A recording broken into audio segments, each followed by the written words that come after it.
أعوذ بالله من الشيطان الرجيم. بسم الله الرحمن الرحيم. وإذ قال موسى لقومه يا قوم إنكم ظلمتم أنفسكم باتخاذكم العجل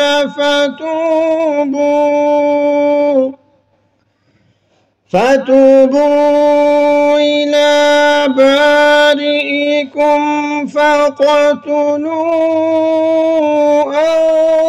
أنفسكم ذلكم خير لكم عند بارئكم فتاب عليكم إنه هو التواب الرحیم۔ اور جب موسیٰ علیہ السلام نے اپنی قوم سے کہا کہ اے میری قوم، بے شک تم نے بچڑے کو معبود بنا کر اپنی جانوں پر ظلم کیا، اب اپنے خالق کے نزدیک تم توبہ کرو اور اپنے آپ کو تم قتل کرو، تمہارے خالق کے نزدیک یہی تمہارے لیے بہتر ہے۔ پس اللہ پاک نے ان کی توبہ کو قبول کیا، بے شک اللہ پاک معاف کرنے والے اور رحم کرنے والے ہیں۔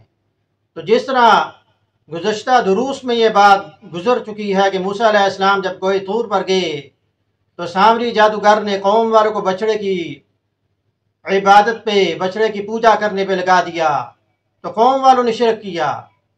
جب موسیٰ علیہ السلام واپس آئے تو انہوں نے قوم والوں سے کہا کہ تم نے شرک کیا، اب تمہاری توبہ کا ایک ہی طریقہ ہے جو اللہ پاک کی طرف سے وحی کیا گیا، وہ یہ کہ جن لوگوں نے شرک کیا ہے ان کو وہ لوگ قتل کریں گے جنہوں نے شرک نہیں کیا۔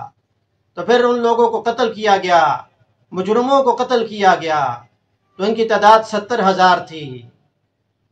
تو آیت کے آخر میں یہ بات آئی، بے شک اللہ پاک توبہ قبول کرنے والے اور رحم کرنے والی ہیں۔ تو پہلی شریعتوں میں جو سختیاں تھیں، پابندیاں تھیں، وہ امت محمدیہ صلی اللہ علیہ وسلم پر نہیں۔ تو ہمیں اللہ پاک کی رحمت سے نا امید نہیں ہونا چاہیے، مایوس نہیں ہونا چاہیے۔ اگر کوئی گناہ ہو جائے تو ہمیں اللہ کے حضور توبہ کرنی چاہیے، فوراً نیک کام کرنا چاہیے، نوافل پڑھنے چاہیے، تاکہ ہم اللہ کی رحمت کے مستحق ہوں۔ تو جس طرح درس قرآن جاری ہے، تو درس قرآن سن کر آپ اس کو شیئر بھی کریں تاکہ یہ آپ کے صدقہ جاریہ بن جائے۔ وما علینا الا البلاغ المبین۔